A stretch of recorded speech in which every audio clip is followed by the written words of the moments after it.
Tak zdravím vás, priatelia. Dneska si niečo predstavíme o riadoch, ktoré sa používali v kantínach cez druhú svetovú vojnu, respektíve aj pred ňou.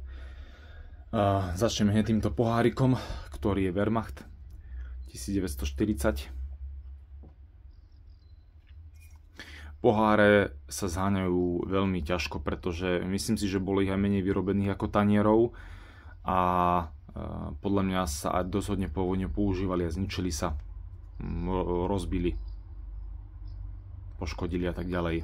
Preto poháre je veľký problém zohnať a preto sú v podstate, dá sa povedať, dvakrát drahšie ako taniere. Hej. Takže toto sme mali Wehrmacht. Wehrmacht sa v podstate celkom bežne dá zohnať. M-ko máme Kriegsmarine.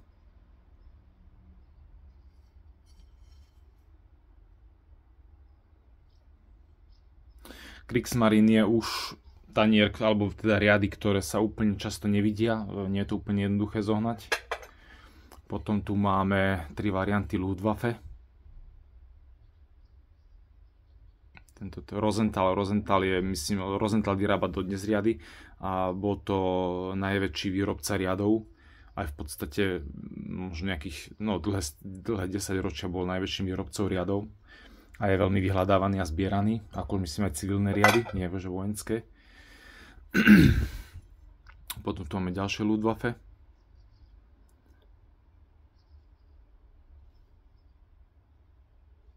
(1937), ešte starý typ orlice.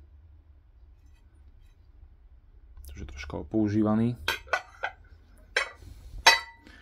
A potom tu mal vlastne nový typ orlice.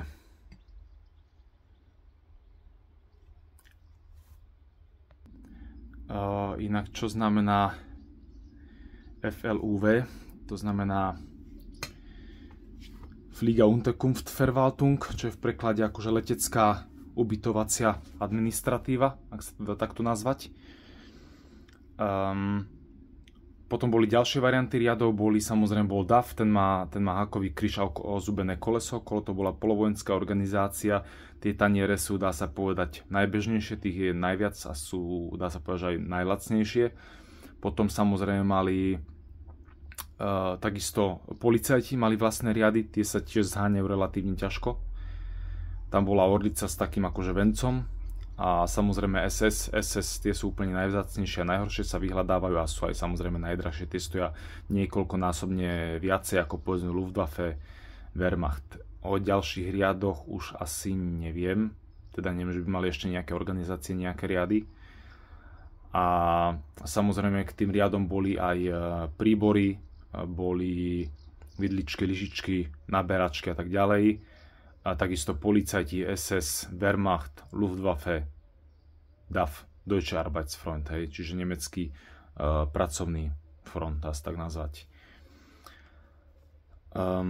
Čo by som ešte tak tomu povedal? Videl som už aj, keď som bol v Belgicku na burze, nejaké repliky, ale videl som pohár, ale orlica bola veľmi dosť nekvalitne spravená, bola ako keby len tak otlačená.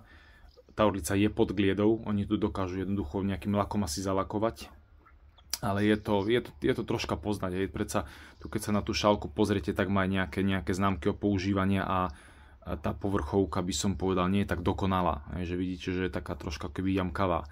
Ale tie nové riady sú mnoho lepšie, mnoho kvalitnejšie, dokonalejšie. Ale vždycky to značenie je troška, nedokážu spraviť takéto pekné značenie. Je troška divné. Najlepšie, keď niekoho, kto zbiera tie riady, koho sa spýtate, či je to replika, či je to spravené, alebo je to originál. Ja si myslím, že zatiaľ na tom trhu týchto replík nie je veľa, alebo je minimum, ale určite sa tie repliky rozšíria aj na Slovensko. Hej. Ale vrajím, akože zatiaľ sa to dá relatívne ľahko rozoznať. Hej. To asi tak všetko ku riadom.